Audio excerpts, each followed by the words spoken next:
Hall of Fame broadcaster Marty Brenneman here, and you're stepping inside the mayor's office. Here's your host, Sean Casey. Man, we're back again, Chinch. Here we go, man. Here we go. It's Christmas time, brother. How's everything going with you, brother? What's going on? Not much, man. I'm a little tired today, but I feel accomplished because last night, me and Jess were looking. We got all our Christmas presents, but we're looking. We hadn't wrapped anything. And like 11 o'clock, we just looked at each other and we were like, let's do it. Stayed up till like 2:30, but it's all done. It's like such a relief, even though I'm a little exhausted. I'm not as stressed out about that. You finish all your shopping and everything? Are you a good rapper, dude? Are you one of those guys that like gets it, ties the ends and like I know Jess is, but are you like a sloppy rapper? No, I'm a terrible rapper. I've wrapped in newspapers. I've wrapped in like plastic bags before when I had to, especially when I was like younger and single. My job, my only role is to take notes of what goes where, and I write out the labels because I actually have nice handwriting for a boy. So that's my only job. Jess is in there. Just in there, like doing origami with stuff. It's beautiful. What about you? Dude, I was always scared with the kids with Santa and stuff like that because like I'd rap it so bad. I'm like, dude, Santa doesn't rap like that. Like Santa's a grinder. Like he's not just like whipping up the stuff I'm whipping up with like, so I've had to get better over the years. I'm a little bit better. I put too much tape on it still. Yeah. It's just kind of one of those things, but man, I love this time of year, bro. It's just so fun. And, for me, dude, it's so funny having Amazon now, too, because you're like, okay, I'm going to order that off Amazon. Oh, my God. I'm going to go to Dick's Sporting Goods for that. I'm a mess. So I'm like, I order? Now I got to start writing things down, keep an inventory, try to figure out what I bought, what I didn't buy, what I need to buy. I'm with you. But, hey, we got a big one today and a little different one, but I'm really excited about this, right? Oh, yeah, man. I'm really excited about this one, man. Brian Johnson's a buddy of mine. The guy is, we talk about the mental side of the game, how important it is in sports. Well, this is a guy that has mastered the mind, is always every day. He's that philosopher. He's just one of the smartest guys I've ever met. And, it's just going to be really fun to be able to pick his brain. He's read over 1,000 books in like a 10-year span. The guy's and done a lot of the Philosopher's notes on it and broke them down with his optimized. So it's going to be a really, really fun time today, Chinch. It's going to be a little out of the, it's really how the athlete should think and peak performance. So it's going to be a ton of fun having Brian Johnson on. But before we get to him, man, let's get to a word from our sponsor and see what they have to say. Hey, Chinch, you want to make 2022 the greatest year of your life? Yes, the last few years have sucked, Sean. Of course I want to make 2022 the greatest year Then of my life. need to sign up for Optimized Coach, brother, a scientifically proven program that's usually $1,000, which I think is cheap. It should be $10,000. It's now $300. Class 8 starts January 3rd. Save $700 and bring a friend for free when you sign up today, Chinch. Yeah. Gotta do it. And you know what? If you're watching on our YouTube page right now, you see the link below. Click on that one right there. If you're listening on all the audio podcasts, you'll know the link will be right there. Just click on it. And plus, Sean will probably have this stuff all in his social media platforms, right, buddy? Yeah, yes, I will, brother. Yes, I will. And one other thing I got for you, too, Chinch, on the back of that, one of my absolute favorite services in the world is Optimized. It's now free, right? It's now free. Get instant access to over 650 Philosopher's Notes, 1,000 Optimized Plus ones, and 50 plus Optimal Living 101s, which basically are hour-long classes on everything from peak performance, mental toughness, and leadership to positive psychology, parenting, and more, all to help you get more wisdom in less time. It used to be $100 a year, Chinch. Now it's free, ad-free forever, no credit card required, no strings attached. Nice. Create your free wisdom membership and join me in optimizing, brother. Go to optimize.me/mayor's office and sign up for this unbelievable deal. Nice. Free. So you're promising then that 2022 will be the year of Chinch if he does all this stuff. This will be the year of Chinch if you sign up for Optimizing Coach and get into the free Optimize. Boom, you're going to be the greatest version of yourself ever, Chinch. I promise. I'm in.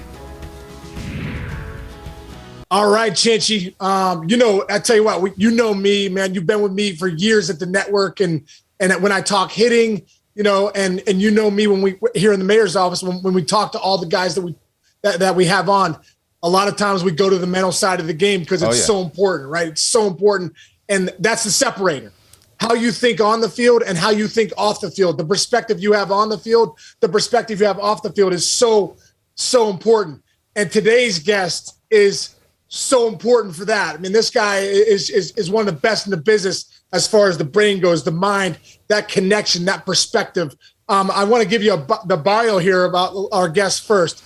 Brian Johnson's the creator of Optimize and the founder of CEO and the founder and CEO of Heroic. We'll get to that in a second. But the Optimize platform is one that I've used. It is unbelievable. This guy reads more books than any human being alive. Just rattled off 600 books and does some videos on it to break down the book. That's another thing we'll talk about. It's so awesome. He spent half of the last 25 years as founder and CEO, and the other half as a philosopher. Really cool story. As the founder and CEO, he's built and sold 2 market-leading social platforms. As a philosopher, he served tens of thousands of people from every country in the world with his Optimized membership. I'm one of those people. And trained over 3,500 people from 90-plus countries, Chinch. Wow. I've only been to 4 countries. This guy's 90-plus countries. You got to be kidding me. Awesome. With his Optimized Coach program, which is next level 2, which has been scientifically proven to change lives. Okay, let's bring him into the mayor's office. My man, Brian Johnson. What's up, Brian? Sean, I feel like I just got a strong single. I'm hanging out with you at first base in the mayor's office. Thrilled to be here, brother. Welcome, bro. Welcome. We're thrilled to have you, man. We are truly thrilled. And you know, it's funny. I was watching the other night the awesome documentary, and if anyone hasn't watched it, all the viewers out there, really go on to YouTube, and there's a documentary called Finding Joe, and it's about the philosopher Joseph Campbell and his search, for meaning, and Brian Johnson is a main character. And I want to talk about that a little bit, Brian, because Joseph Campbell talks about the hero's journey, about how we all go through a journey in life, and that at times we suffer and then we come out on the other side. And as human beings, we love that hero's journey, whether it's Star Wars, whether it's Harry Potter, whether it's the Wizard of Oz with Dorothy, her hero's journey. Can you talk about Brian Johnson's hero's journey? I want to hear about your hero's journey, because obviously I know you well, and I've read so many unbelievable things about your life. I want to go back to the early days of Brian Johnson and how that hero's journey started. Yeah, well, it's interesting because when I think about that hero's journey, especially when I'm sitting here on first base, I think of you. I think of, Jeff Bagwell. I think of all these great Major League Baseball players who, were my heroes growing up. So one of the reasons we love sports is the fact that we're watching heroes perform at their absolute best and showing us what we're capable of. So ultimately, that's what the hero's journey is about, is what are you capable of? And some would even say destined to be and to do. And go give us all you got. So that documentary, Finding Joe, is a fantastic take on it with Deepak Chopra, Laird Hamilton, Tony Hawk, etc. Mick Fleetwood.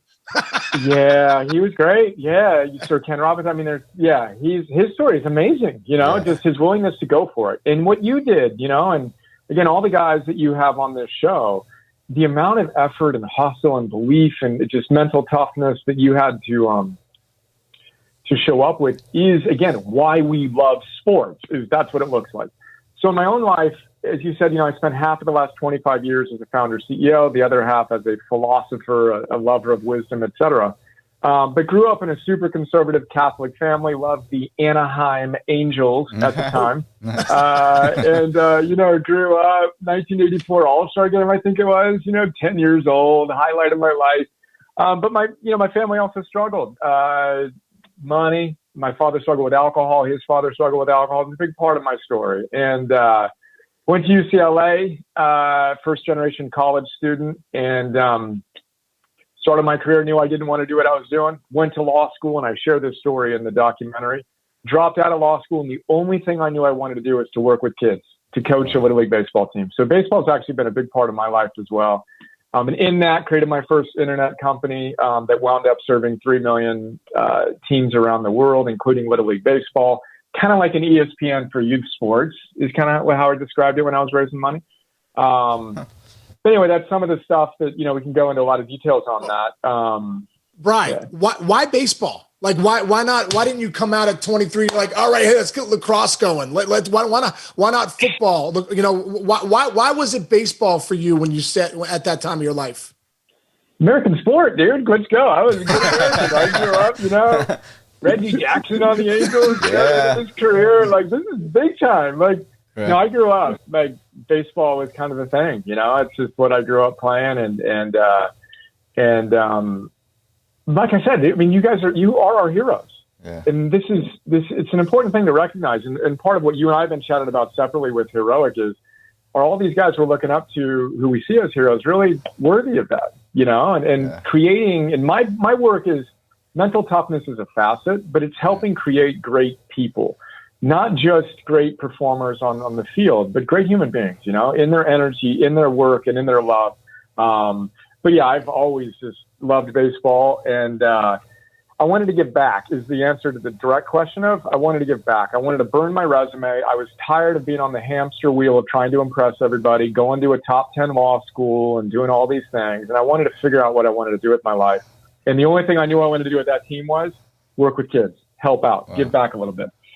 That's awesome. Because the interesting thing about how that, people who handle things like you handle, baseball seems like a great fit because it's probably the number one sport where you have to prepare yourself to fail more than you are going to succeed. Sean Casey is one of the greatest hitters of all time, and he failed 7 out of 10 times for 15 years, right?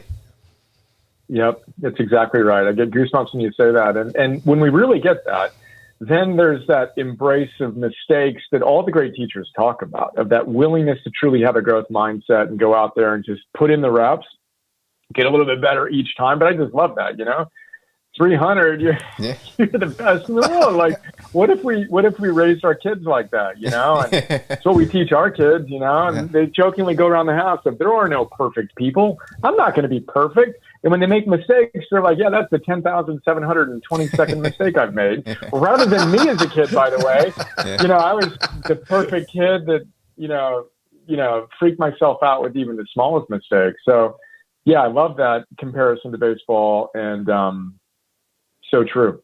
I love that thought. Right? I mean, for me, it was your failure's information. I tell people all the time, like, I got to fail to be successful. They talk about the best CEOs in the world, and I'm sure, Brian, you're one of them. I mean, I'm sure along the path of doing everything that you did, the 2 companies that you did, what is it, E-Teams? Was that what the one that you sold? Yep. Yeah. That was the one with the sports. Yep.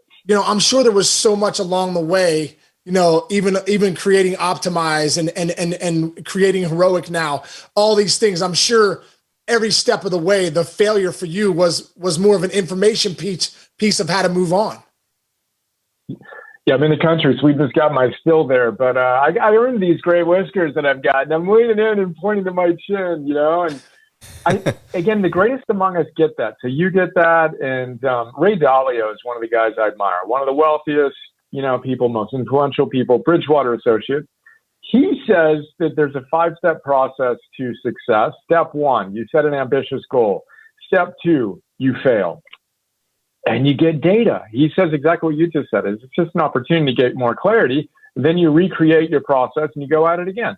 But he says when you look at it right, and you realize the importance of making mistakes, you get what he calls a mistake learner's high. You actually get excited about the mistakes. And I think one of the challenges we have in our modern society is there's this myth that somehow Sean Casey just had it. We didn't have it, but Sean did, and that's how he made it to the big leagues. Because we don't talk about the fact that, dude, you have failed more than almost anyone else on the planet, which is why you have succeeded. Again, the Michael Jordan commercial. I've missed this many game-winning shots. I've failed over and over again, and that's why I've succeeded. So yeah, it's all data. And when we have the real strong mindset, we can use it wisely, then just go get better. And again, put in more reps and give us all we got, right?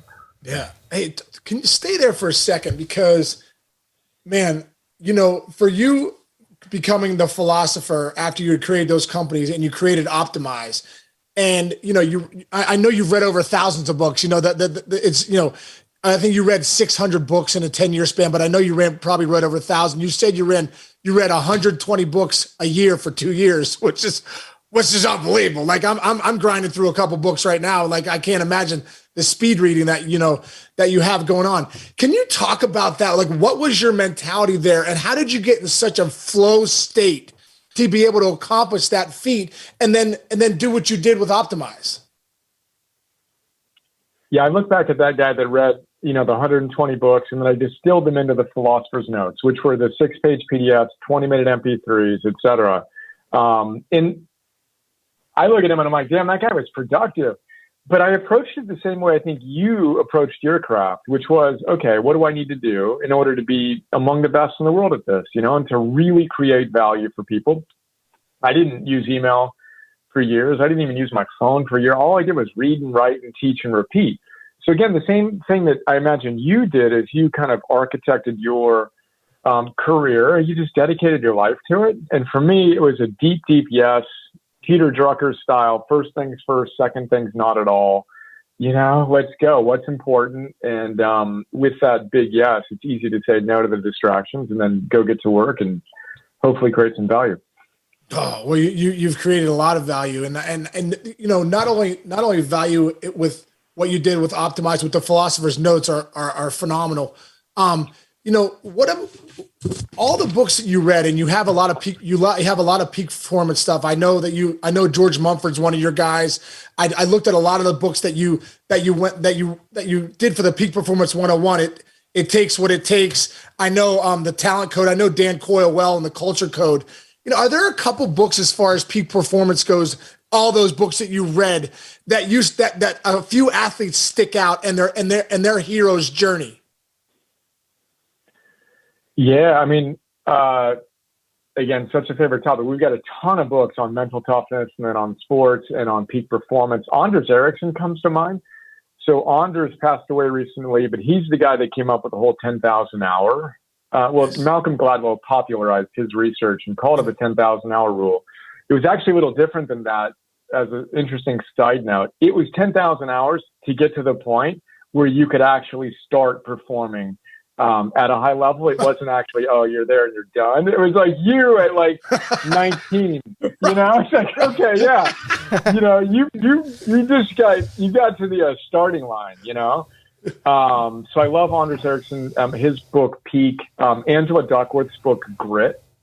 So I'm a big fan of ancient wisdom and modern science. And you can go ancient Stoic. I mean, they're talking about the same exact thing. And then the modern scientists and the Navy SEALs and these mental toughness guys, at the end of the day, again, I'm stating the obvious, but it's process. Right. So we're going to get lost if we're focused on the outcome. If we can focus on the process, what do you need to do to have, I got John Wooden behind me here. I got a wall of heroes. Make today a masterpiece, and those basic fundamentals that the best among us never get tired of executing. And, one of my favorite stories to teach is on John Wooden. ESPN says he's, the greatest coach of the 20th century, right? Arguably, therefore, the greatest coach ever. The first thing that he did, the first thing we did when he had Lou Alcindor and Bill Walton, what he'd have his boys do? What? So he's got these guys, the best athletes of their era. Before he would even let them touch a basketball. Tie their shoes. Yeah, put on their socks. One step before that, dude. That was too advanced. Close. You got to slow down, man. Put on your socks. He would literally teach them. Hold it like this, pull it over your toes, pull it over your heel. Because if they got blisters and they couldn't do that most fundamental thing right, then they maybe need to miss some practice time. They're not going to show up as well in the games. Now, that may sound silly, but obviously it's not. And so my challenge to the community that I serve is, what are your fundamentals? And again, it's not just your work. It's your eating, it's your moving, it's your sleeping, it's your breathing. It's all the things that go into your energy. And of course, it's your craft. And then it's your family. Are you showing up powerfully if you're, blessed to be a husband or a father? So those basic fundamentals are the foundation on which I think we build a great life. And what I obsess about. Yeah, I love that. There's one parallel here, and I have a question for you that I think would be great to hear your answer on. The parallel with us is like we're doing a podcast thing now. We realize there's 2 million of me and Sean right now, and it's a matter of people picking and choosing. And me, this is a question kind of from my heart because Sean and I talk all the time. I do share a lot of I try to be spiritual, I try to be calm, but if you walk into like a self-help area of a bookstore right now, again, there's 3 million things. You're talking about this person's 6-step process, this person's 5-step process. I think a lot of people do want to get into a mindset where they get themselves into that like consistency. But I know for me, even personally, I'm very skeptical about if I fall into one thing, am I going too far? And is this person just trying to take my money, or are they really giving me the lessons I need to succeed? I think that's a big issue with a lot of people, especially old school people like me, if you told my dad, who's, you know, born in the 40s, about self-help or whatever, he'll be like, oh, I'll give you self-help, go get a job. Like, you know, so how do you answer that to the person who goes, well, you know, I don't know, everything's a cult, or they don't want that, they just want your money? Because there's so much good out there that I think people are afraid to even find it, because there's a lot of bad out there. Does that make sense? It makes 100% sense. And your dad sounds like an old school stoic. So the way that I would frame it for your dad is, no, you go old school. I'm serious. You go old school. 2,000 years ago, 2,500 years ago, let's talk about Socrates. Let's talk about Marcus Aurelius. Let's talk about Epictetus. Let's talk about these great noble men that were unbelievable teachers who were teaching common sense. I mean, these are not new ideas. And every major faith tradition teaches the same thing. But then the ancient Stoics actually talked about exactly what you're talking about 2,000 years ago. They said that they were philosophers. And again, the word philosopher just means lover of wisdom. So it's philosophia, love of wisdom. Now, the ancient philosophers were warriors of the mind, not librarians of the mind. Modern day philosophers, ancient philosophers would look at them and go, dude, are you serious? Like, get out of the library. Go practice your philosophy. These guys were warriors, seriously. But they also juxtaposed the true philosophers with what they called the sophists. The sophists were the ones who were really smooth talkers. They made you feel really good. Well, they, you know, at the end of their talks, the philosophers would say, the Stoics, you stand up and applaud them because they're so amazing. At the end of a Stoic's talk, you sit there in shock because they just challenge you to completely change your life. And he said, Epictetus, the great Stoic, that at the end of a Stoics lecture, you should feel like you just got surgery performed on you, not like you just left a spa. Anyway, I think a lot of the modern self-help world leans toward the sophist, you know, and they're kind of selling you the next get it quick thing. And another big part of my thing is, no, nothing, and this is patently obvious, but nothing worth having in life is easy. And it isn't going to get done quickly. And it's a big part of what we're trying to do with optimizing now, more importantly with heroic, is, dude, it's not easy. You want to train and show up as the best, most heroic version of yourself. You basically need to do the opposite of what a lot of what you're talking about with the self-help is kind of selling you. And we found that to be very resonant because people, you know, not just like you, but all of us have a radar, you know, for what's real and what's not. And we were just fiercely committed to, again, integrating that ancient wisdom, modern science, and then sharing it in a way that doesn't elicit all the things that you're talking about. Great. Well, I love that too, because I always think like easy has a cost too, right? Easy has a cost. If I decide to do nothing, that costs me too. You know, that I can go down that road of taking no action, and that has a cost. I love one thing I heard one time. If you want to take action and you don't, then you're just standing there. If you run 1,000 miles in the wrong direction and you go, oh my God, I'm in the wrong direction. I just ran 1,000 miles in the wrong direction. You're better off there than you are just standing there doing nothing. But because at least you've gained experience in that 1,000 miles of the wrong direction, you have some information, you have some data, like we talked about, to say, man, that didn't work. You know, I got to get back to point zero. And the answer is the other way, you know? I love it. It reminds me of intensity. I think it was Kevin Brown, just to go baseball on it, right? Like, if you're going to miss a pitch, miss hard. At least give it all you got. You know? And like, don't go halfway. Like, go all in, and then you get the data, and then you learn, and then you continue to evolve and become a little bit better each step of the way. So I actually love using that as an example. Go hard if you're going to miss. Hey, Brian, because we're on this right now, and we're talking about heroic. You know, I think this is something that is going to change people's lives, and you know, hopefully on a global scale. Can you talk about why you decided to create heroic, and break it down for us for exactly what it is? Yeah. So as you kind of, you know, been talking about, I spent a lot of time, and we've been talking about a lot of time as a hermit. All I did was read and write and teach, couldn't get through, et cetera. But when I wasn't doing that, I built and sold 2 social platforms.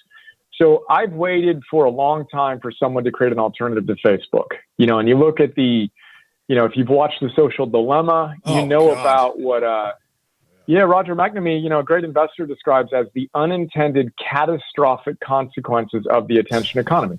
where we think that Facebook and Instagram is the product, but we'd be wise to know that we are actually the product, that our attention is being mined to the highest bidder. And again, all good. I'm a capitalist, and there's obviously we need to figure out how to operate within those systems, but things go wrong quickly in that model. So anyway, I've waited for a long time for someone to create an alternative to Facebook that'd be positive and bring out the best in people. On election night 2020, I wake up in the middle of the night. As you know, Sean, I'm all about my aura score, sleep score. So that's a rare thing for me. I want to get to that too. Politics, politics genuinely aside, and we have served really high level political leaders from all both parties, et cetera. But I woke up and it was one of those moments of really, we can do better than this. And in that moment, it became clear to me that it was time for me to get out of the hermitage and create what could be an answer to the social dilemma. Again, my background's in both social technology and in some of this ancient wisdom, modern science. What would a platform look like that was all about bringing out the best in people? You use the best of behavioral design and social design, but to bring out the best in people. And in that moment, Heroic was founded. And then a few days later, I learned that the crowdfunding regulations, equity crowdfunding, were changing from $1 million max to $5 million. And it was one of those moments where I just knew we'd be the first company to do it. 6 weeks later, we send out an email to our community.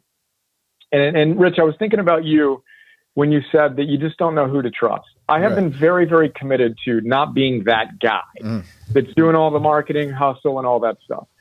And we were really blessed. I sent out an email telling people in our optimized community, hey, I created a new company. It's called Heroic. We want to go out and make history as the first company to ever raise $5 million from our community and then go out and change the course of history. Would you like to support us? And in 24 hours, we had over $5 million of support. In 100 hours, we had over $11 million. And we wound up raising $11 million, wound up making history the first day we could. Then we hired the best product design team in the world called MetaLab, not to be confused with the new company Meta. They built Slack, they built Tinder, they built Uber Eats, Elon Musk's new business, and they're architecting and building Heroic for us. Wow. So anyway, that's kind of the origin story. The app will basically move you from theory to practice to mastery. And the idea is you don't need to read another book. You don't need to listen to another podcast. You need to do what you already know you need to do, whether that's eating a certain way or moving your body a certain way or meditating or going on a date once a week with your wife. Let's get you in a community of people committed to being their best, most heroic version of themselves. And that's the now somewhat meandering, but kind of origin story with Heroic and what we're so excited about. Oh, I love it. And you were talking too about MetaLab being that company that, obviously the, Uber Eats, all the things that they have done that are next level. Even the Tinder platform was swipe right, swipe left, which was obviously, a pretty amazing too. Like just that whole concept. And we were talking earlier about how they're going to help you with your habits. Cause I really believe that's so important. You create your habits and your habits create you, right? Can you talk about that a little bit, Brian, about the platform, but also about habits and like why are they so important and why is it such a big deal for Heroic? Yeah, that's really, really cool topic. It's interesting because I interviewed the guy who's literally the leading researcher on willpower / habits, et cetera. His name is Roy Baumeister, one of the most cited social psychologists in history. And what he told me was guys that have a lot of, and women, of course, that have a lot of willpower actually don't use it. They use their willpower offensively, not defensively. So they use it, and the way I describe it is you got to use your willpower wisely to install habits that run on autopilot.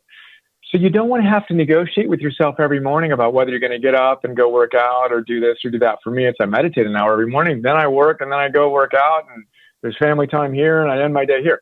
You want to, again, use that willpower wisely, install the habits that run on autopilot. So our entire app is basically designed around that, of helping you. They also, scientists talk about something called pre-commitment. So willpower exemplars pre-commit. They decide in advance what they're going to do, so they're not negotiating every single moment of every single day. So our app is architected so the first thing you do in the morning is you recommit to being the best version of yourself, energy, work, and love-wise.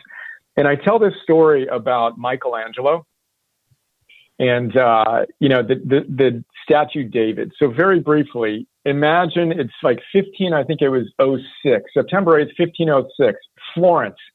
17-foot statue of David is being unveiled by the young artist Michelangelo. So imagine looking at that statue, David by Michelangelo, and ask yourself, what moment did Michelangelo choose to capture in David's life? I've asked that question to a lot of people, and only one person knew the answer. It was actually Mark Devine, a Navy SEAL commander. But think about it. What moment do you think Michelangelo chose to capture in David's heroic life? He could have chosen any moment. What moment did he capture? David versus Goliath. Yeah. So this is David, right? So David versus Goliath. I was saying he looks more relaxed than anything else you read about him. That's the one thing that always stood out to me. Yeah, but what moment? What moment in his life did he choose to capture? Go, Sean. What do you got? A battle? Dude, yeah.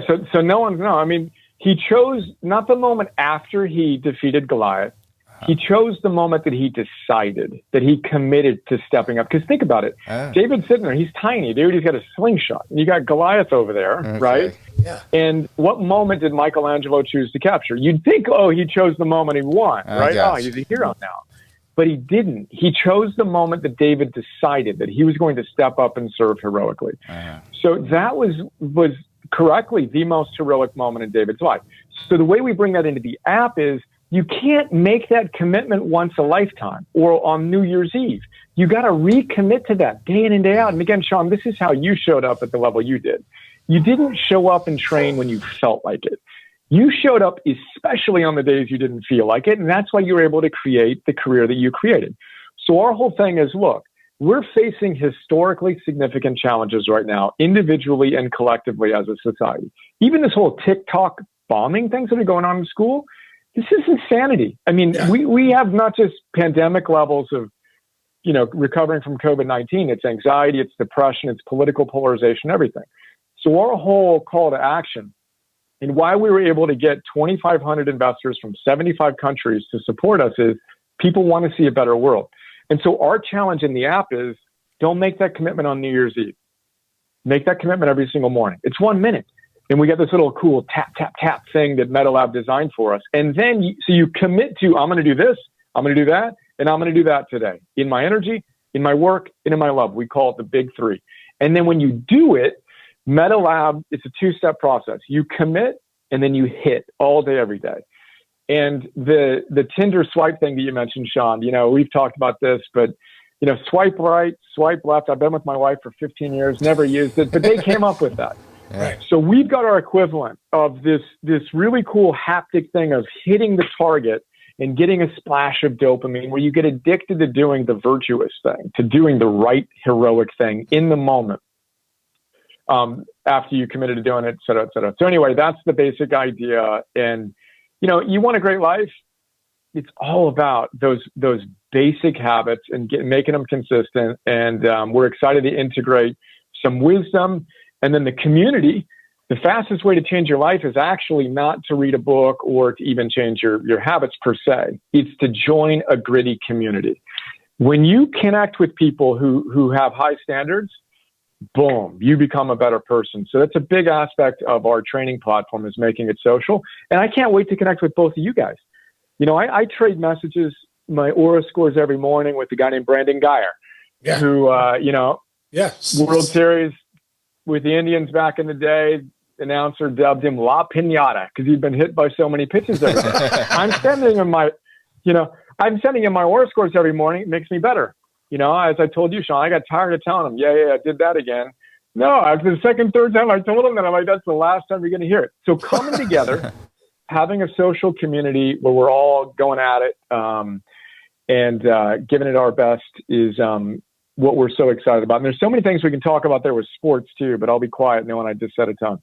No, geez, my mind's blown, Brian, because I'm kind of like, man, this is unbelievable. I want to ask about this. I'm writing down notes, energy, work, love, dopamine, all this stuff. I think that's a big thing. I want to stay on the dopamine for a second because I think, these phones are like, it's the ultimate dopamine rush. I got to check my text, check TikTok. I'm on there for 7 hours. It's like crazy. Instagram. There's so many things that take your focus away, especially when I see my kids. I have 4 kids and I'm like, it drives me crazy sometimes when they're on TikTok and doing all this stuff. And I think one of the things is, not being apologetic about, hey, creating heroic as something to, hey, we're going to grab your dopamine, but in a way that's beneficial to you, in a way that you leave the app and you actually go out into the world and take some action. I think that's what's so cool about that community that you could create. Can you talk a little bit about that, Bri? Because I've heard you talk about it before, about the culture that we live in sometimes of vices versus virtue. It's so easy to go down the hey, instant pleasure, instant gratification. I'll just do this, but not work on the virtues of maybe having the life that I really want. Yeah, again, such good stuff. And we can go back to Rich's dad, because again, 1940s, what did he teach you, Rich? He taught you that there's something more important than a good mood. You got to create a good life, and I can just feel it, even just feeling through you and into him. It's like these, you don't need to go too far back where it's just a different cultural norm, And again, yet it's a 2,500-year challenge. This idea between vice and virtue. It's what every faith tradition is trying to address and what the modern science and positive psychology movement is trying to address. But it's tougher now than ever before because we're so seduced to get the next hit of a good mood. And we got to step back and realize that a good life isn't created by chasing the next fleeting feeling of, dopamine burst on Instagram or whatever. It's having that discipline to do what is best for you moment to moment to moment to moment.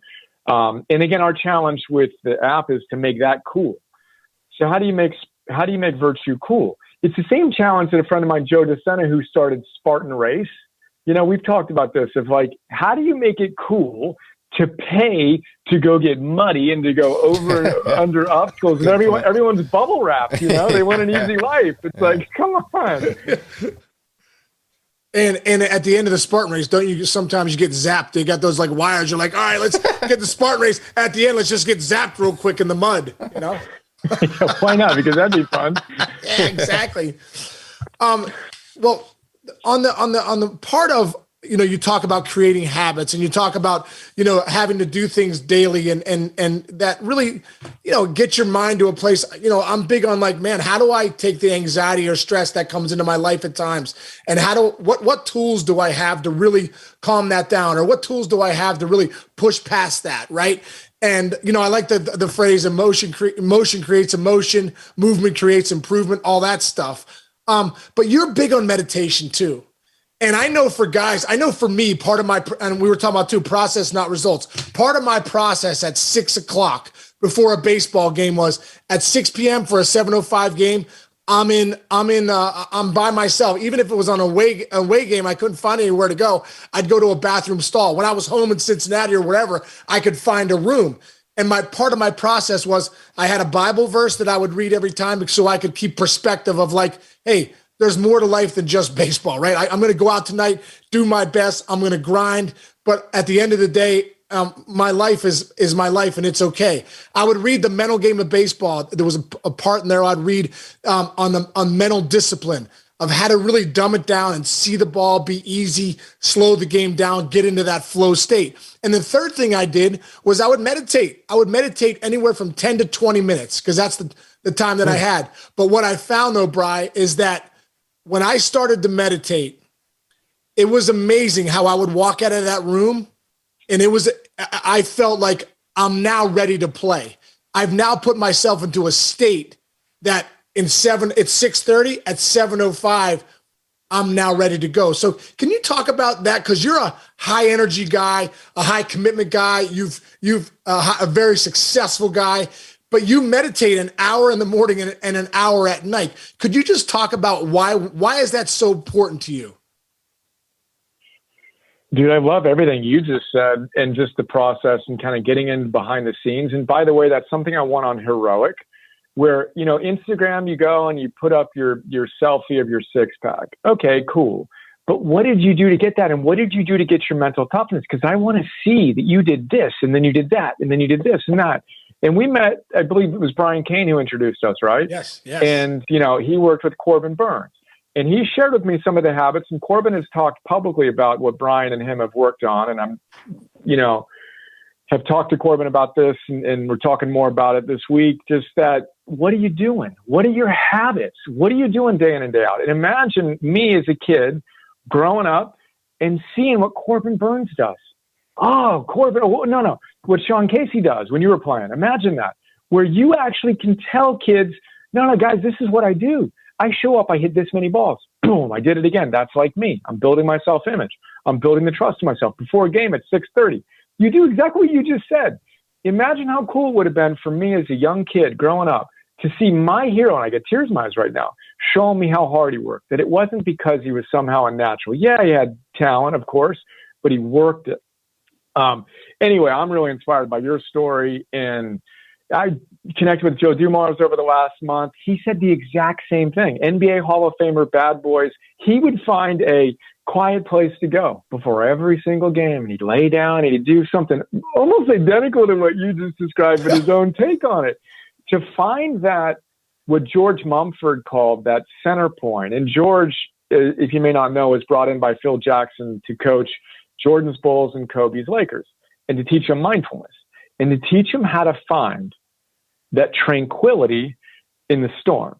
So I call it energized tranquility. Can you be intensely on, but then flip the switch and turn it off and find that center point, which is why I meditate for an hour in the morning. That second hour at night has been hard, dude. I'm going hard right now. Yeah, it's 10, 15 minutes after I tuck in the kids these days. But it allows me to, and I do something called heroic meditation. I'm not looking to go to the Himalayas. I want to show up heroically. So I've got, kind of my board of heroes that literally talk to me in my meditation. I do breath work, and then I invite them in, and then I focus on, the process and what I'm going to do, and see my vision and bring it to life. A lot of the things I imagine you did and other great athletes do, to see that game going well. Pele did the same thing. Yeah, visualization. He'd lay down and you know what I mean, two towels, one behind his head rolled up, one over his eyes, and he'd see himself as a kid and feel that love he had playing the game. And then he'd see all of his highlight moments, and boom, then he'd see that day's game and what he was going to do, and he'd engineer his best performance and just groove that into his consciousness, not once in a while and when he felt like it, but every single day before every single game.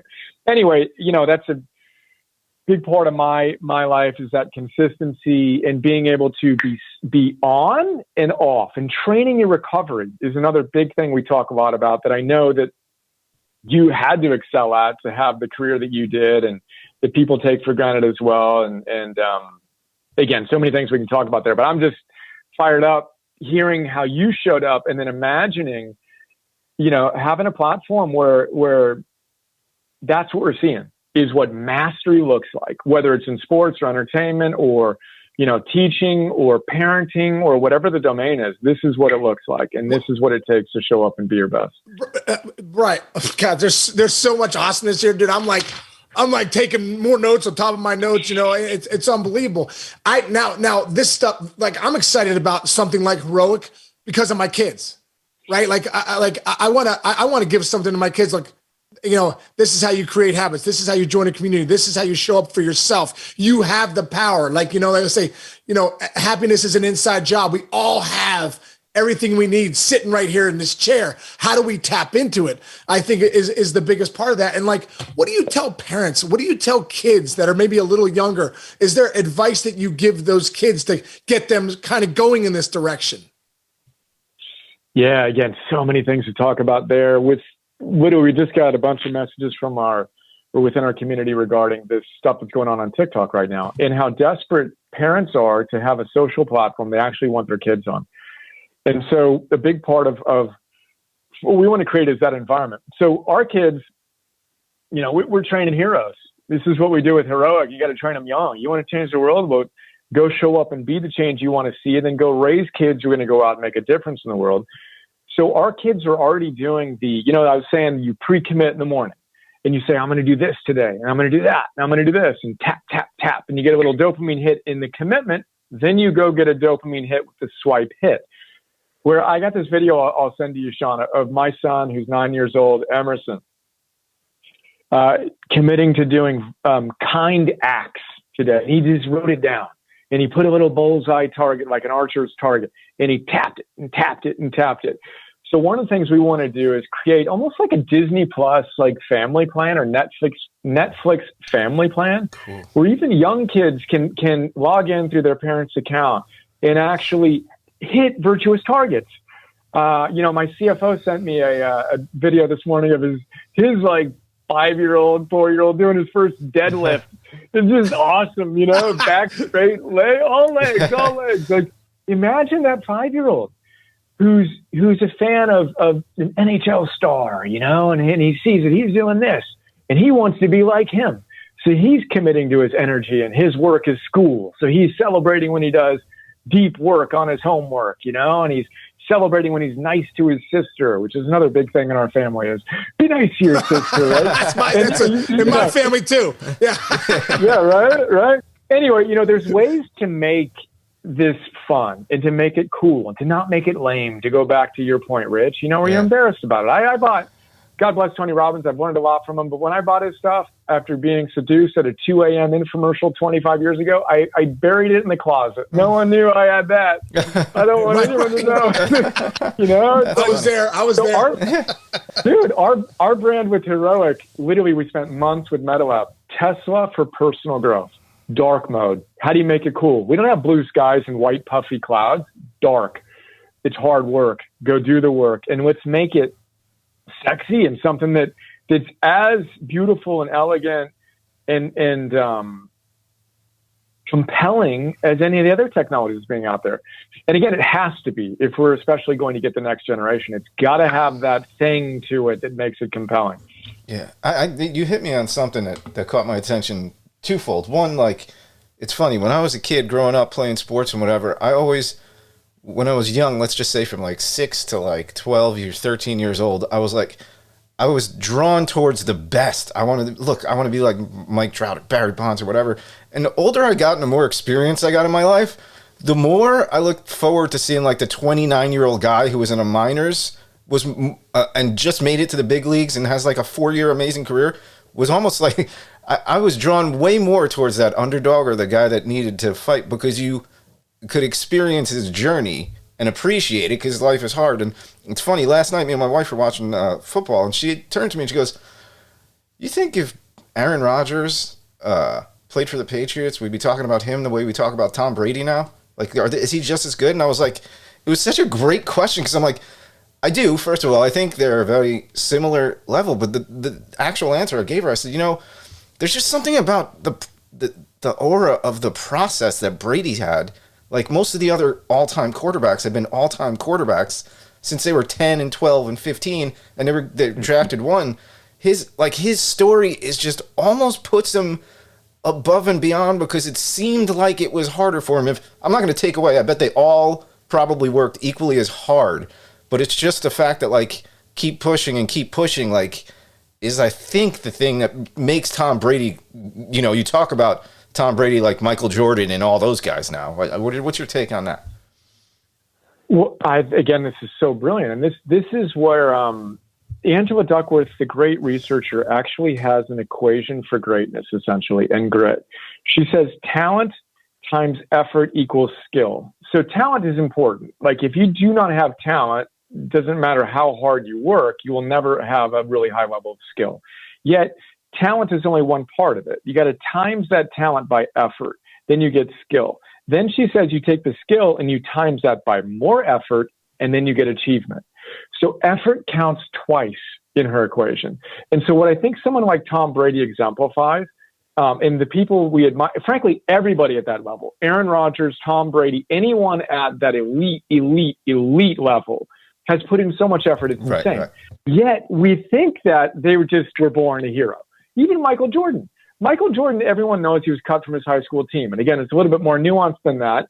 But what they don't know is that when he was on JV, the varsity coach came in and was watching the game, and he thought, they must be down by like a point, because there's a few seconds left in the game. And Jordan is just hustling. It's like, oh my God. They were down by like 20 or something, 25 points. The game was over. But Jordan showed up as a sophomore after being cut from the varsity, not making the varsity team, with more intensity, more hustle than anyone ever. So yes, he had talent. They continue to evolve, but it was the effort that made the difference. And again, this is the thing that I'm most excited to share with the world is that greatness is a function of effort sustained over an extended period of time. One more little story, even like an NHL guy I'm talking to, who's a captain of one of the best teams out there, said when he was a kid, he literally Googled so-and-so defenseman, in the gym, so-and-so defenseman at home, because he wanted to see every single thing that he did in order to be great. So imagine if we could see what Tom Brady's done for the last 20 years. And again, another Major League Baseball coach who will remain anonymous right now, he was already talking about using this as like an evaluative measure of like, oh, interesting. I want to see, I go to Instagram and see what they're doing on the social side. Let me see what they're doing, day in and day out in the grind. Cause those are the guys you want on your team. Those are the guys that have the character that they're going to show up over the long haul, et cetera. But again, ultimately what I want to do is change the world. And I think that the sports heroes and the other heroes that we look up to have a lot to teach us when we actually can kind of, get behind the curtain and see what's going into their greatness and then take that into the culture and influence the next generation to go out and do all of this, but then in service to something bigger than themselves, where it isn't just becoming famous and hot, making a lot of money and getting a six pack. It's actually to be a good person who's going out and trying their best to make a difference in the world. To me, that's what it's all about. And again, what I'm just so fired up to be connected on, Sean, and to have your support. And day one, right? Let's go get to work. Yeah. Oh, dude, the mission statement here is phenomenal, man. And it's just, I commend you for your service to others. That you would think about putting this together is absolutely phenomenal. I would be crazy if I didn't ask you a question about, I watched the one video where you have like literally 1,000 books, the most books I've ever seen in my life. I'm like, is this guy living in a library? No, those are the books he's read. He's read those books. You're like, oh my God, it's unbelievable. I feel like you're at the Columbia Library. It's unbelievable. Can you tell us of all this wisdom, Brian, of all the things that you've done, of all the things that you've brought in, can you give us 3 books that our audience could take and say, you know what, these are 3 must reads? I'm sure they're all must reads, but are there 3 that stood out for you? Damn, dude. That is like the impossible question. I thought you were going to ask me to summarize the wisdom. So I'm actually going to go there and cheat for a second because my video is so bad that I'm off right now, but I have 2 big tattoos. On my right forearm, I've got a tattoo of arete. And then on the left, I've got a tattoo of heroic. So in heroic, we have something called basic training. The first objective is to teach you the ultimate game. And we talk about some of the things here that we've talked about today. The second one is to forge anti-fragile confidence. Then we kind of walk through it, right? Anyway, if you asked Aristotle, great ancient philosopher, what the ultimate meaning of life was, he would tell you eudaimonia. To live with eudaimonia, which we translate into English as happiness, but it really means something like flourishing or being the best version of yourself. Then it means good soul, eudaimon. Then if you ask him how you do that, he answers in one word, live with arete. The word arete we translate as virtue or excellence, but it's the way we capture every single thing we've talked about today. And again, I'm off video right now, but I'm holding my hands up so you can see 2 lines that are parallel to each other. One represents what you're capable of being in any given moment. The one below it represents what you're actually being. And if there is a gap between who you could be in a given moment and who you are actually being in that moment, that's where regret, anxiety, disillusionment, depression exists. If you can close the gap and be the best version of yourself, moment to moment to moment, you're living with arete. And then you experience eudaimonia, the sense of being right with yourself, which is a joyful experience. Anyway, I tattooed my body with that, which is the one-word summation of every single thing in my life. So perhaps I will offer Aristotle's Ethics as one book worth reading, or perhaps my notes on it, in which you can get the 6-page take without having to filter through the 2,500-year-old prose. But I'm a Stoic guy, so I would go with, let's see, how about How to Think Like a Roman Emperor is fantastic by a guy named Donald Robertson. And I'm going to go with some perhaps less than expected titles. That's a great book on bringing Stoicism into the modern world. And then if I had to articulate a science book, I love Grit by Angela Duckworth. We've talked about that a bunch of times. Peak Performance Style, you can't ignore Anders Ericsson and Peak. But that question is impossible for me to answer because there are just so many good books out there. And that's a very long answer to your short question there. Well, you've had so many books. We could be here for the next year. That's why I just go to your Philosopher's Notes. 6 pages breaks it all down for me. I can Wait, any book I want. Can I jump in? My whole liberal arts degree is popping back into my head. So you got your parallel lines, right? And so one of my personal, and I think a lot of us have this issue, is you're trying to get to that place where you're kind of elevate yourself, either whether it's as an athlete or a person or a professional or father or mother, I'm assuming. I'll bring up another Greek word, hubris, right? Selfish pride. My biggest issue I've always had my whole life, whether I was a kid on a baseball field or professionally sometimes, it's when you start getting too high on yourself. So how do you, let's just say you have those parallel lines, like how do you keep yourself from getting too far ahead of your skis and then kind of resting on your laurels? I just gave like 9 different puns in a row, but you understand what I'm saying there? Yeah, dude. 100%. So one of my heroes that talks to me every morning is Abraham Lincoln. And he tells me, win the Civil War. Inside yourself, which again is the metaphor that all great teachers talk about. We've all got that daimon, which is the Greek word for soul. The Romans called it your genius. Literally, this is the word for it. That little part of you that is the best part of you. And then your daimon has a counterpoint, which is your demon. Demon is just a diminutive of your soul. It's a little bad, kind of whatever version of yourself. So he tells me, win the Civil War. Inside, so you can win it outside. I think we're in an invisible civil war right now, and it's frankly more dangerous than any prior war because we don't know we're in it. Between vice and virtue, longer chat. But Abraham Lincoln's biographer talked about his fierce ambition. Lincoln, since he was a young man, knew that he wanted to be worthy of being remembered by his fellow countrymen and women. He wanted to make history. He wanted to be worthy of leading at that scale. Yet, at the same time, he had a deep level of personal humility. His desire to be recognized wasn't because he wanted to have a lot of Instagram followers and show off his wealth, his fame, and his hotness. Mm-hmm. Lincoln wanted to be worthy of being remembered, and he had a deep level of personal humility. Jim Collins, the great business strategist, says that's what great leadership is. He calls it level 5. You have insane, fierce ambition, right? Yet you also have personal humility, where you've subjugated your personal ego to a cause bigger than yourself. And so this is my most deep practice, is maintain the fierce ambition for something bigger than myself. And then you combine that with the final element, which is indomitable will. You will do whatever it takes for however long it takes to go achieve that which you think is worthy of the mission.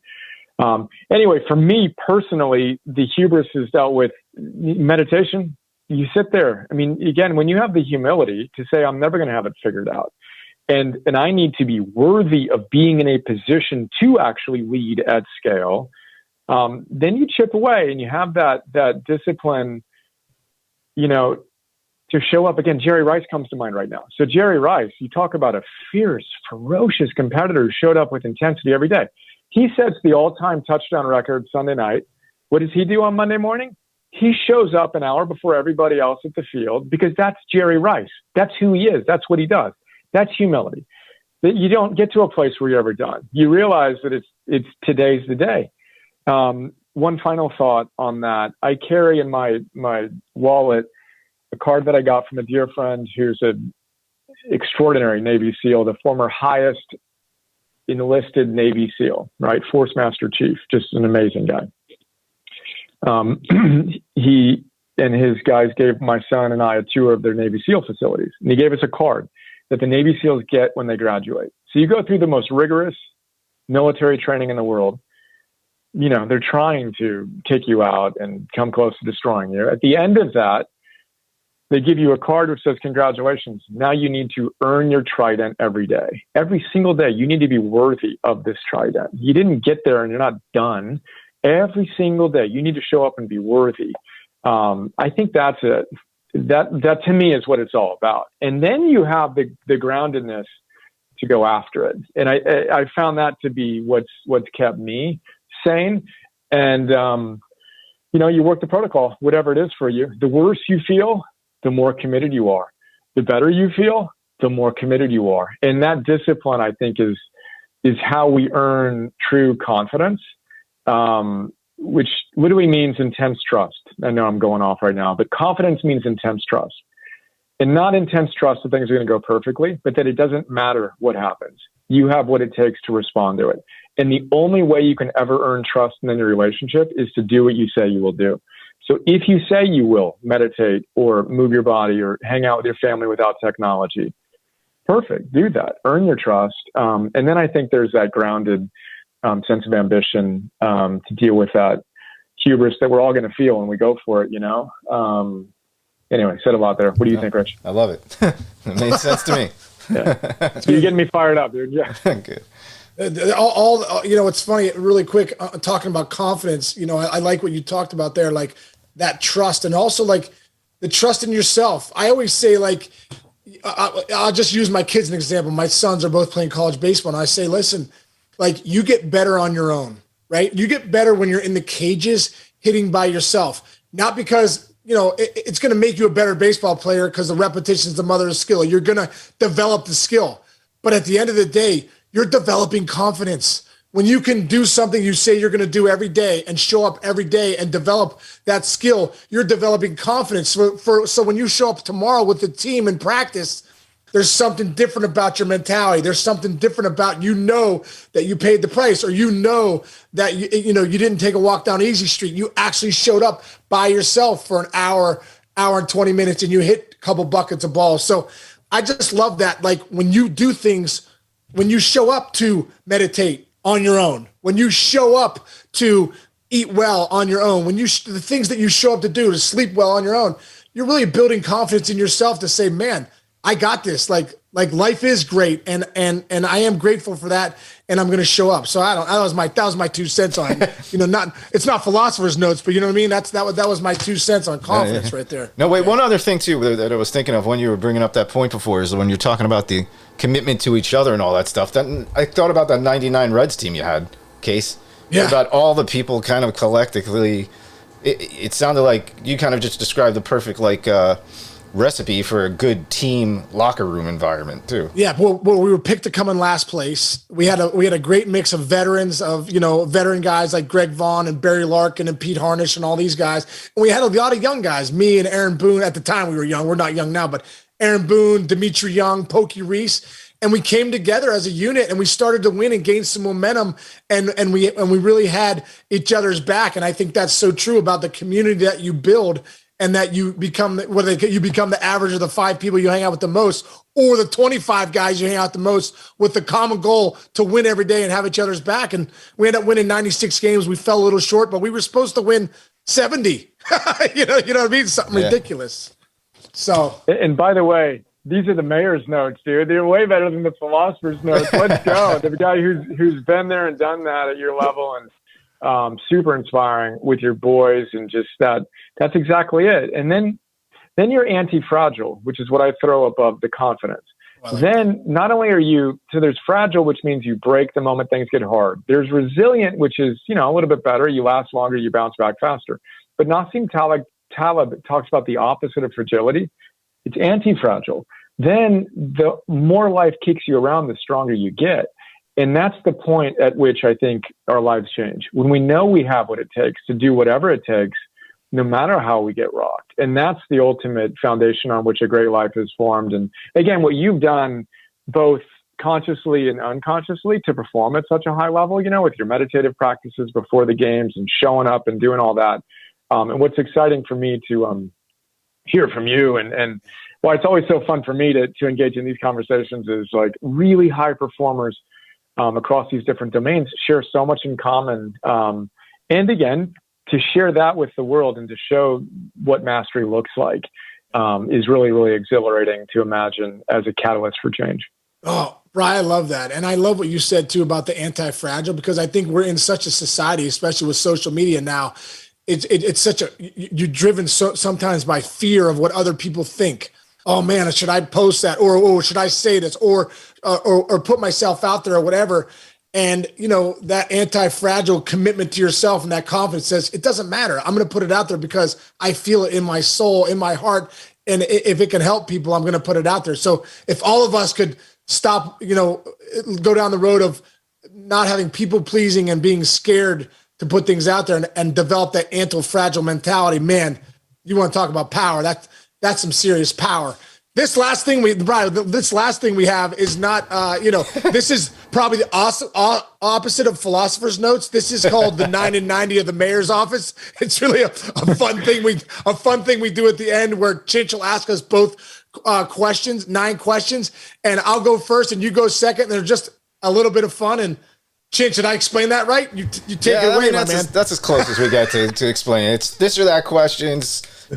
Kind of quick answers, but we can elaborate if it gets there. And Sean will go first. You just answer right after him. All right. Ready? Here we go. Hall of Fame baseball broadcaster Marty Brenneman here. It's time for 9 in 90, the most ridiculous segment in all of sports. In honor of this man here, Sean, this question is really more for you. Pick one philosopher, just one. Aristotle, Plato, or Socrates? Oh, I'm going to have to go with Aristotle because my man Brian Johnson loves Aristotle. So it was the first book he recommended. So I'm going to go with Aristotle. What do you got, Brian?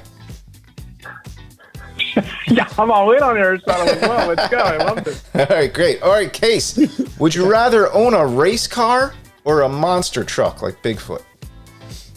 You know what? I'd rather own a race car. I kind of like going. I like zipping around. My dad had a lead foot growing up. For some reason, I inherited that gene. So I'd say the race car. What do you got, Bri? I'm all in on the race car as well. Although my son would probably want the monster truck. So if I could have both, why not? Yes. There you go. Okay, cool. All right, Shawnee, would you rather be stuck in an elevator with someone who won't shut up, or with someone who stares at you the entire time and doesn't say a word? Oh, you know what? I'd rather be with the guy that doesn't shut up because then I probably wouldn't shut up either. We just go back and forth and dominate a conversation. Nice. Right. I'm on that as well for the simple fact that the other guy would just freak me out. So we'll go with the chatty. All right, simple one, Sean. Gumbo or paella? I'm a gumbo guy. Okay, all right. I'm going to follow Sean's lead on that one as well. We'll go there. All right, you guys are in lockstep pretty much here. Okay, Sean. Yeah. If you had to survive in the wilderness for 3 days, could you? Yeah, I could survive. 3 days, I could do it. Wow. I could do it. Okay. I would, with an asterisk up, can I bring my 9-year-old son? He has literally been to survival school. The guy can make a fire out of nothing. Oh, wow. It's impressive. Yeah, that is awesome. So as long as I get my son, we're good. Okay. I want your son, too. In that 3 days. All right, Sean, you are on Celebrity Jeopardy. Do you finish first, second, or third? Celebrity Jeopardy. You know what? My dad dominates Jeopardy my whole life. I'm probably second because hanging out with him, I probably got some answers that I could lock in on. Okay. All right. So we are finally going to diverge here. I will definitely come in third on Jeopardy. I know get a few outta here. things about a very few things. Other than that, I am useless. No. So yeah. No chance. No No way. chance. You're in first. You know what? That's too much humility right there, Yeah, Brian. exactly. You're in first. I know it. Not at all. All right, here we go. This is another one kind of fits the bill for what we've been talking about. Sean, how many days would you last in a week-long Navy SEAL training session? Oh wow. Wow, those guys are next level. And Brian works with a few of them too, so he knows that level. You know what? I think I'd probably ring the bell on day 6. I don't know if I could handle that. Okay. Dude, I think if you got it to day 6, I would see you through it, dude. My heart just, like, my whole body just kind of goes, oh, dude, I know what I'm signing up for with that. Yeah. Yeah, if I rewound 25 years, maybe, have a shot at that. These days, I'm like, my body would just break in about 2 seconds. Cold plunge. Get me the cold plunge. Yeah, exactly. By the way, there was a time in my life where I was considering doing stuff like that, but I'll never forget, and I think they do this in real life too, but I would have been able to handle some of the physical stuff, but I saw this one thing where they would take everybody after not letting them sleep for like 40 straight hours and then put them in a dark classroom that was really warm and like start making them read like math equations and not fall asleep. And I was like, there's no way. There's no way. That's a discipline that is way far along the side of anything I would be able to handle. So all that stuff they do. All right, anyway. 2 more here. Sean, would you rather have 1 best friend or 10 really good friends? Well, I think 1 best friend. Just something about that bond with one guy. Right. Right on. Yeah, I like that too. And if I could cut that in, maybe, negotiate you for 2 or 3 perhaps. But yeah, what a sacred thing to have someone that you really connect with. Absolutely. I agree. All right, last one. This is more up Casey's alley than anything. How many donuts could you eat in one sitting, Sean? Now? Or a 13-year-old Sean Casey could probably polish off 6. Now I'd go, my microbiome would light up so bad I'd be burping all day long. So 0 now. What do you got? Yeah, I'm gonna go with. We're on the same page on that as well. I would pass that tray. There's that tray, exactly. There's a great line in one of Adam Sandler's movies where he's got the little kid and he's like, "Come on, let's go to McDonald's. You got to enjoy this now." He goes, "If I have a milkshake at my age, my ass jiggles for a week." That's true. So that's 9 of 90. Good job, Brian. Awesome, man. Hey, Brian, we can't thank you enough for your wisdom, for what you're doing, for what you're developing with Heroic. I'm very excited to be a part of that with you. And, I just want to say, hopefully you're worthy of being remembered with this whole thing, and that, how it's going to impact others and your service for others. So we appreciate, Chich and I appreciate you coming in the mayor's office today and taking your time and dropping some knowledge on us.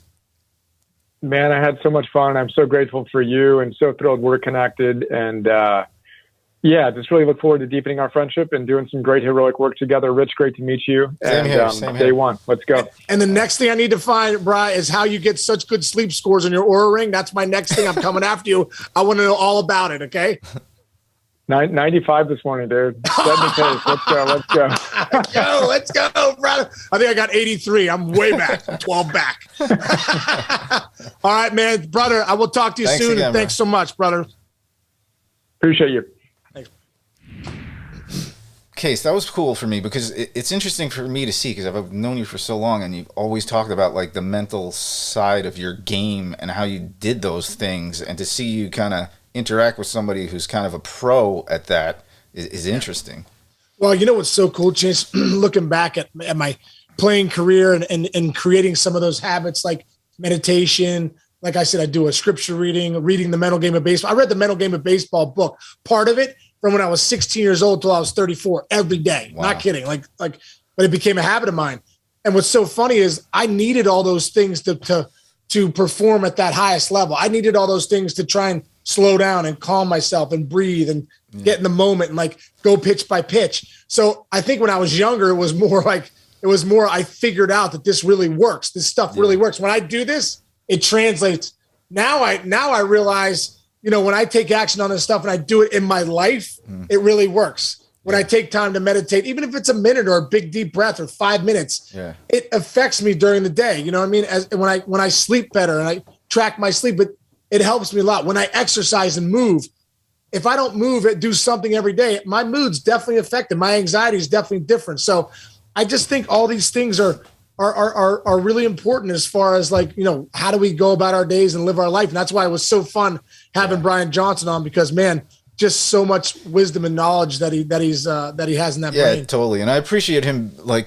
He just definitely knows what he knows. And it's cool because, I was nervous about asking him kind of like the tough question, because I know I sometimes, and I know a lot of people often are like, maybe these people are kind of full of it. But when you really listen to the people who know what they're talking about, you realize oh, wait a minute, this really could help me. And, a lot of people, especially this day and age, man, when these past couple of years have been so strenuous on everybody, from a 3-year-old kid who's getting popped in and out of daycare to, us trying to balance a job in these times. It's really good to have something where you can kind of step back and get inside your own head and kind of figure out where to go with it, No, and I think we need more tools now than ever, more mental tools, more way to deal with stress in the times that we're in, more ways to relax, more ways to take action, right? Really get in it, and I think, I think that's what I loved about this. this show with Brian so much is that, actionable things. And I think one thing too, when you see, there's certain guys out there that might, just lip service, do as I say, not as I do. Brian Johnson lives it. I know him well, and he lives that life. And, it's inspiring, man. It's inspiring stuff. And hopefully it inspired some of our listeners today, and I know it inspired me and Chinch, which is pretty awesome. And really cool. It's exciting. And I know he works with a lot of professional athletes. A lot of guys, believe me, a lot of guys in the professional athlete world are looking for wisdom like this, are looking for tools that they can show up, that they can do better on the field and off the field, and how to deal with that stress that comes with not performing so well and having the ups and downs of the game. It's real stuff. Yeah, it's cool. That Joe Dumars story he told was really awesome. Yeah, really cool. Him and Joe Dumars are good friends. Yeah, that's awesome. Awesome. And Joe Dumars is going to be big into this heroic. Great, man. So everybody, get out there and take a look into it, because I've been studying it for the past couple of days and I'm really fascinated. There's definitely some stuff in there that makes you think about how you can kind of like relieve your own stress and kind of organize yourself and kind of get after it. And that's what we're all about. We're all about getting it after it on the show. We're also getting after it. We're all trying to get clarity too, Chinch. Yeah. We're all trying to get clarity about, and we're all trying to have, enjoy life, have gratitude, and just enjoy every day. Yeah. Well, I'm grateful for you, man. I'm grateful for this too. show. I'm grateful for you too, brother. And everyone out there, stay grateful. And keep listening, keep subscribing to us. We really appreciate it. And we hope you enjoyed Brian Johnson this week as we did. And we will see you guys next week. Thank you. Chinchy, love you, brother. I'll see you next week. Love you, buddy.